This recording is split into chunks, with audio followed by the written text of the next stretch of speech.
नमस्कार साथियों, target PCS के ऑनलाइन चैनल पे आप सभी मित्रों का स्वागत है। देखिए, अगर आप हमारे टेलीग्राम चैनल से नहीं जुड़े हैं तो आप उस पर जुड़ जाइए। उसमें डेली करंट अफेयर्स की प्रैक्टिस कराई जा रही है और बहुत ही महत्वपूर्ण टॉपिक्स जो जीएस के हैं उसको भी पॉइंट फॉर्म में उसमें दिया जा रहा है। अगर आप उसमें नहीं जुड़े हैं तो आप लोग जुड़ जाइए। अपने पहले पॉइंट को हम लोग देखते हैं। श्रीलंका के राष्ट्रपति, इनका नाम क्या है? अनुरा कुमार दिसानायके। अभी हाल फिलहाल में ही इनकी नियुक्ति हुई है। इनका नाम भी महत्वपूर्ण है, याद रखिएगा। अनुरा कुमार दिसानायके ने नए मंत्रिमंडल को शपथ दिलाई है। अपने नए मंत्रिमंडल का गठन इन्होंने किया है, जिसमें हरडी अमरसूरिया को इन्होंने प्रधानमंत्री नियुक्त किया है। कौन? अनुरा कुमार दिसानायके, राष्ट्रपति ने। हरडी अमरसूरिया को इन्होंने प्रधानमंत्री नियुक्त किया है और विजया हैरात को इन्होंने विदेश मंत्री नियुक्त किया है श्रीलंका के। तो तीनों नाम आपके लिए बहुत महत्वपूर्ण है, याद रखिएगा। अगली हमारी महत्वपूर्ण पॉइंट है, एक ऐसा रिपोर्ट प्रकाशित हुआ है अभी, उसमें बताया गया है कि अमेरिका में पढ़ने वाले जो विदेशी छात्र हैं, किसी दूसरे देश के जो छात्र पढ़ने अमेरिका में जाते हैं, उसमें सबसे ज़्यादा जनसंख्या अभी 2023-24 में भारत के छात्रों की हो गई। टोटल 29% बाहर पढ़ने वाले छात्रों में से कुल 29% छात्र भारत के हैं अमेरिका में। अभी 2022-23 की रिपोर्ट की बात करें तो चाइना इसमें पहले स्थान पर था। चाइना के छात्र सर्वाधिक थे, लेकिन 2023-24 में भारत के छात्र ज़्यादा हो गए हैं, 29%। याद रखिएगा, महत्वपूर्ण पॉइंट है। भारतीय प्रतिस्पर्धा आयोग ने अभी मेटा पे जुर्माना लगाया है। 213 करोड़ रुपए का जुर्माना लगाया है मेटा के ऊपर। यहाँ से डायरेक्ट प्रश्न इसी तरह पूछे जाएंगे कि हाल ही में भारतीय प्रतिस्पर्धा आयोग ने किस सोशल मीडिया प्लेटफॉर्म के ऊपर 213 करोड़ रुपए का जुर्माना लगाया है। बाकी इसमें और बहुत ज़्यादा अंदर जाके सवाल नहीं पूछा जा सकता है, तो याद रखिए मेटा के ऊपर। थोड़ा हम मेटा के बारे में जान लेते हैं, क्यों लगाया है इसके ऊपर जुर्माना, इसको भी पहले देखते हैं। गोपनीयता नीति के उल्लंघन के आधार पर इन्होंने लगाया है। भारतीय प्रतिस्पर्धा आयोग का ऐसा मानना है कि इन्होंने गोपनीयता नीति, जो भारत की नीति है, उसका उल्लंघन किया है। मेटा की स्थापना 2004 में किया गया था। फेसबुक के नाम से मेटा की स्थापना 2004 में किया गया था और इसके जो संस्थापक हैं वह मार्क जुकरबर्ग हैं और वर्तमान में यह इसके सीईओ भी हैं। 2021 में इसका नाम बदलकर मेटा किया गया। फेसबुक से नाम बदलकर मेटा किया गया। कब? 2021 में। अभी एक गैबॉन कंट्री है, पश्चिमी अफ्रीकी देश है, उसका नाम क्या है? गैबॉन। उन्होंने अपना नया संविधान लॉन्च किया है जनमत संग्रह के आधार पर। वहाँ पे लगभग 97+ % लोगों ने नए संविधान के पक्ष में जनमत संग्रह में वोटिंग किया है और इसीलिए गैबॉन ने नया संविधान बनाया है। डायरेक्ट क्वेश्चन पूछा जाएगा कि हाल ही में कौन सा अफ्रीकी राज्य है जो नए संविधान को मान्यता दिया है, तो गैबॉन ने नया संविधान को मान्यता दिया है। बात करें गैबॉन की तो यह पश्चिमी अफ्रीकी राज्य है। पश्चिमी अफ्रीकी की पश्चिमी तटों से लगा हुआ राज्य है, अटलांटिक सागर से लगा हुआ राज्य है। और इसकी राजधानी क्या है? लिब्रेविले किसकी राजधानी है? गैबॉन की। याद रखिएगा, महत्वपूर्ण पॉइंट है। गुरु घासीदास तिमोर पिंगला टाइगर रिजर्व भी चर्चा में था। इसको भारत सरकार ने देश का 56वां टाइगर रिजर्व घोषित किया है। किसको? गुरु घासीदास तिमोर पिंगला टाइगर रिजर्व को। छत्तीसगढ़ में यह स्थित है, गुरु घासी। इसके बारे में कुछ और पॉइंट हम लोग देखते हैं। अपने स्लाइड पे चलते हैं नीचे सबसे। ये देखिए पीआईबी की कटिंग है यहाँ पे। यह है 18 नवंबर की कटिंग है कि देश का 56वां टाइगर रिजर्व कौन बना है? Guru Ghasidas Tamor Pingla tiger reserve. 2800 वर्ग किलोमीटर से ज़्यादा इसका क्षेत्रफल है और देश का तीसरा सबसे बड़ा टाइगर रिजर्व है। यह भी याद रखिए, फैक्ट है। देश का तीसरा सबसे बड़ा टाइगर रिजर्व है गुरु घासीदास तिमोर पिंगला टाइगर रिजर्व। याद रखिएगा, महत्वपूर्ण है। चलते अपने अगले पॉइंट की तरफ। अभी 19 नवंबर बीता है। 19 नवंबर को विश्व टॉयलेट दिवस के रूप में मनाया गया। किसके रूप में? विश्व टॉयलेट दिवस के रूप में 19 नवंबर को मनाया गया। इससे ज़्यादा महत्वपूर्ण यह है कि इस पे एक कार्यक्रम का आयोजन किया गया है। उसमें एरिक गार्सिटी अमेरिकी राजदूत है भारत में, उन्होंने संबोधित कर रहे थे। तो संबोधन के दौरान उन्होंने स्वच्छ भारत मिशन भारत की तरफ से जो स्टार्ट किया गया था उसकी बहुत ही तारीफ़ किया है। उन्होंने कहा है कि विश्व के तमाम देशों को, विश्व के सभी लगभग देशों को इस तरह की योजनाएं चलानी चाहिए स्वच्छता के फील्ड में।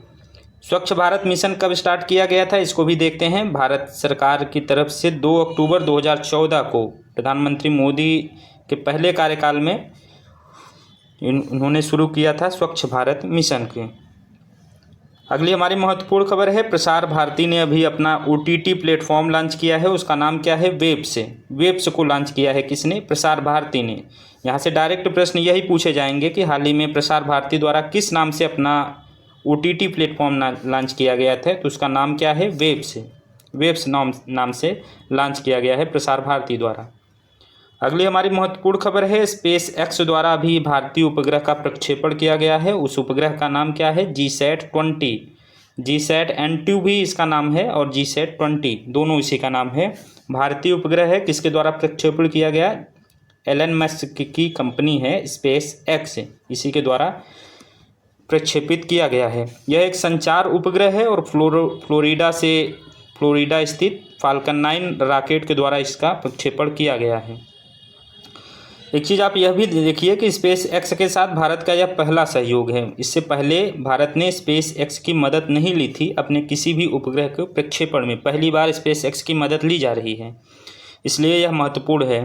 एलन मस्क आपको पता है कि काफ़ी चर्चा में रहते हैं। अभी अमेरिका का चुनाव राष्ट्रपति का हुआ तो उसमें भी एलन मस्क का काफ़ी महत्वपूर्ण योगदान रहा है। यह इसरो की एक वाणिज्यिक इकाई शाखा है, उसका नाम क्या है? New space India limited. इसने ही इसको बनाया है GSAT-20 उपग्रह को, तो इसने ही प्रक्षेपित किया है फाल्कन 9 रॉकेट द्वारा फ्लोरिडा से। एक नज़र हम लोग देखते हैं कि आखिर एलन मस्क की सहायता क्यों लेनी पड़ी। क्या हमारे पास इतनी कैपेसिटी नहीं थी जो हम खुद प्रक्षेपित कर सके? तो सबसे पहले देखते हैं कि इसका वज़न 4700 किलोग्राम था। 4700 किलोग्राम वज़न था और भारत की जो अभी वर्तमान में क्षमता है किसी उपग्रह को प्रक्षेपित करने की, हमारे रॉकेटों की जो कैपेसिटी है वह 4000 किलोग्राम तक है और इसलिए भी हमें किसी हैवी रॉकेट की ज़रूरत महसूस हो रही थी यहाँ पे। अभी तक हम अपने सारे रॉकेटों को एरियन स्पेस जो फ्रांस की एक कंपनी है उसके तहत प्रक्षेपित करते थे, लेकिन वर्तमान में उसके पास ऐसा कोई चालू रॉकेट इस समय था नहीं और हमें प्रक्षेपित अभी ही करना था, इसलिए भी हमें स्पेस एक्स की मदद लेनी पड़ी। रसिया और यूक्रेन में युद्ध चल रहा है, इसलिए रसिया के पास हम नहीं जा सकते हैं क्योंकि रसिया ऑलरेडी अपने अंदरूनी मैटर में फंसा हुआ है। यूक्रेन के साथ युद्ध में उसका व्यस्त है। चीन के साथ भी हैवी रॉकेट है और चीन के साथ हम इसलिए नहीं गए कि चीन विश्वास पात्र नहीं है हमारे साथ, उसकी विश्वसनीयता नहीं है, इसलिए हम चाइना के साथ ऐसा कोई अपना संचार उपग्रह नहीं प्रक्षेपित कर सके। इसलिए हमारे पास एक ही ऑप्शन बचता था, स्पेस एक्स की मदद लिया गया। किसमें? GSAT-20 के उपग्रह में। याद रखिएगा, महत्वपूर्ण है। अंतर्राष्ट्रीय अपराध न्यायालय ICC अभी चर्चा में था। इंटरनेशनल क्रिमिनल कोर्ट क्यों चर्चा में था? इसने अभी एक गिरफ्तारी वारंट जारी किया है। किसके लिए? इजरायली प्रधानमंत्री नेतन्याहू के खिलाफ और वहां के पूर्व रक्षा मंत्री और हमास नेता मोहम्मद दीफ के खिलाफ भी इसने गिरफ्तारी वारंट जारी किया है। 3 लोगों के खिलाफ गिरफ्तारी वारंट जारी किया है। क्यों जारी किया है? क्योंकि ICC का मानना है कि गाजा में जो भूखमरी और फ़िलिस्तीनियों के जो अत्याचार हुए हैं इसके लिए यही तीनों जिम्मेदार हैं, ऐसा ICC का मानना है। इंटरनेशनल कोर्ट ऑफ क्रिमिनल का ऐसा मानना है, इसलिए इन तीनों के खिलाफ गिरफ्तारी वारंट जारी किया गया है। बात करें ICC की तो इसकी स्थापना 2002 में हुआ था और इसका मुख्यालय वर्तमान में हेग नीदरलैंड में स्थित है। International court of criminal. इससे पहले भी इन्होंने 2023 में रूसी राष्ट्रपति व्लादिमीर पुतिन के खिलाफ गिरफ्तारी वारंट जारी किया था। इनके द्वारा गिरफ्तारी वारंट जारी करने पर किसी भी देश में यात्रा करना मुश्किल हो जाता है। अगली हमारी महत्वपूर्ण खबर है, अंतर्राष्ट्रीय सौर गठबंधन लगातार चर्चा में बना रहता है। अभी कुछ दिन पहले भी चर्चा में था, अभी फिर चर्चा में है। क्यों है? अर्मेनिया ने इसका 104वां सदस्य बना है। कौन? अर्मेनिया। सीरिया 103वां सदस्य बना था, एंटीगुआ बारबूडा 102वां सदस्य और नेपाल 101वां सदस्य। यह परीक्षाओं में मैचिंग में आ सकता है, इसलिए इन 4 क्रम को इनको याद रखिए। बात करें अंतर्राष्ट्रीय सौर गठबंधन की, तो इसका स्थापना 2015 में हुआ था और भारत और फ्रांस के सहयोग से इसकी स्थापना हुई थी 2015 में। अंतर्राष्ट्रीय सौर गठबंधन में कौन से देश शामिल होते हैं? जो कर्क रेखा और मकर रेखा के बीच में शामिल देश जो स्थित हैं वही देश इसके सदस्य हो सकते हैं अंतर्राष्ट्रीय सौर गठबंधन के। इसका मुख्यालय गुरुग्राम हरियाणा में है, याद रखिएगा। हमारा संविधान हमारा सम्मान नाम से एक कार्यक्रम अभी आयोजित किया जाएगा। ऐसा एक कार्यक्रम अभी आयोजित किया जाएगा। इस नाम से क्यों आयोजित किया जाएगा? भारतीय संविधान के 75 वर्ष के उपलक्ष्य में यह कार्यक्रम शुरू होगा। अभी शुरू नहीं हुआ है, शुरू होगा। भारतीय संविधान को कब अपनाया गया था? 26 नवंबर 1949 को भारतीय संविधान को अपनाया गया था और 26 जनवरी 1950 को भारतीय संविधान लागू हुआ था। तो अभी 75 वर्ष होने को है, तो उसी के उपलक्ष्य में हमारा संविधान हमारा सम्मान नाम से एक अभियान शुरू होगा, याद रखिएगा।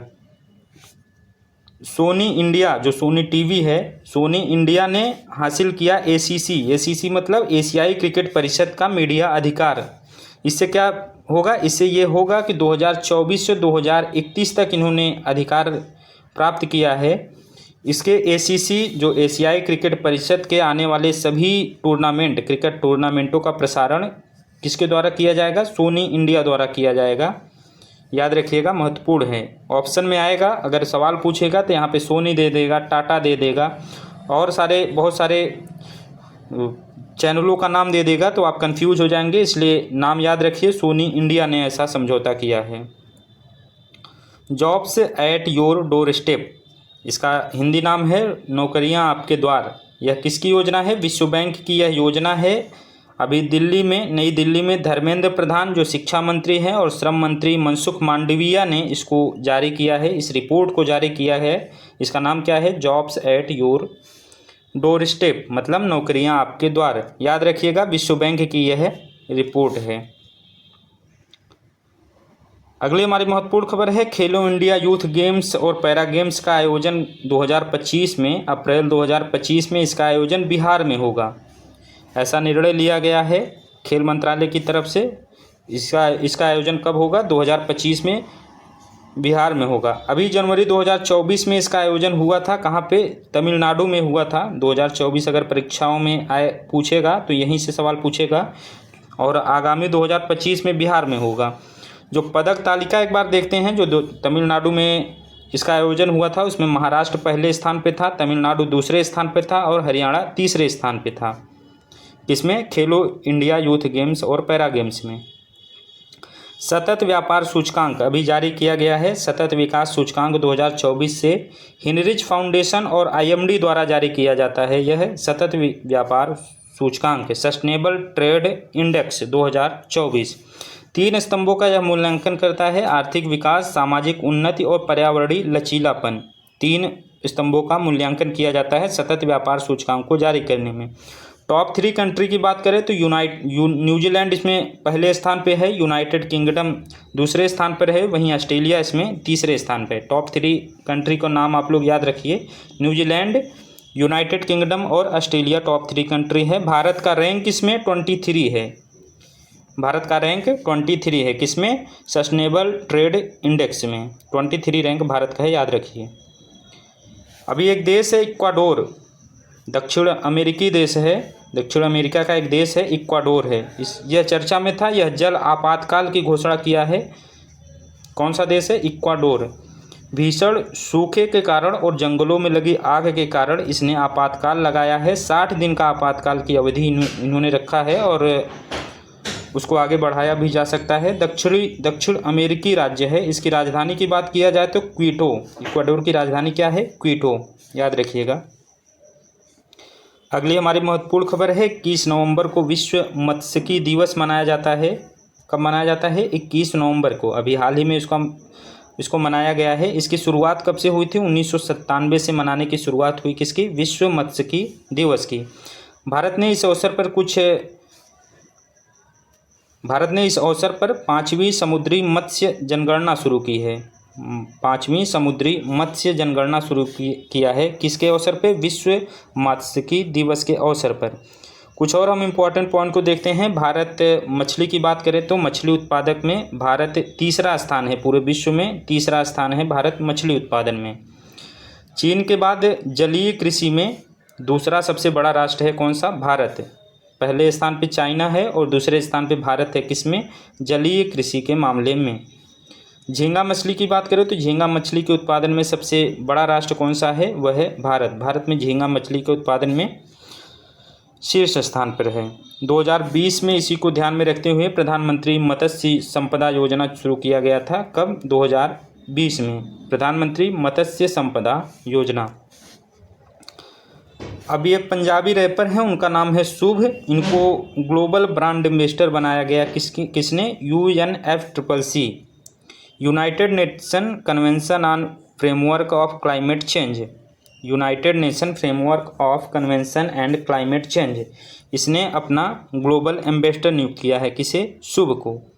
UNFCCC की बात करें तो इसका नाम अभी हमने बताया, United nation framework on convention on climate change, इसका फुल फॉर्म है। और 1992 में इसको अपनाया गया था UNFCCC को। 1994 में इसको लागू किया गया था। भारत 1993 में इसका पक्षकार बना था, पहली बार 1993 में बना था।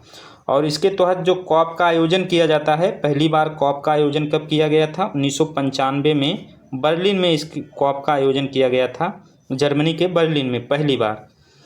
अभी हाल ही में अजरबैजान के बाकू में भी COP 29 का आयोजन किया गया है। UNFCCC के COP 29 का आयोजन बाकू में अभी कुछ ही समय पहले किया गया है। अगर बात करें UNFCCC के मुख्यालय की, तो मुख्यालय इसका जर्मनी के बान शहर में है। कहाँ पे है? जर्मनी के बान शहर में।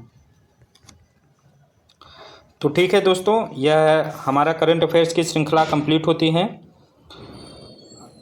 एक बार फिर हम आपसे कहना चाहते हैं कि अगर आप करंट अफेयर्स की प्रैक्टिस करना चाहते हैं तो हमारे टेलीग्राम चैनल से जुड़ जाइए। इसके डिस्क्रिप्शन में उसका लिंक दिया हुआ है, वहाँ पे डेली आप करंट अफेयर्स के प्रश्नों के अभ्यास कर सकते हैं। आगामी आने वाले परीक्षा में, सभी परीक्षाओं के लिए वह महत्वपूर्ण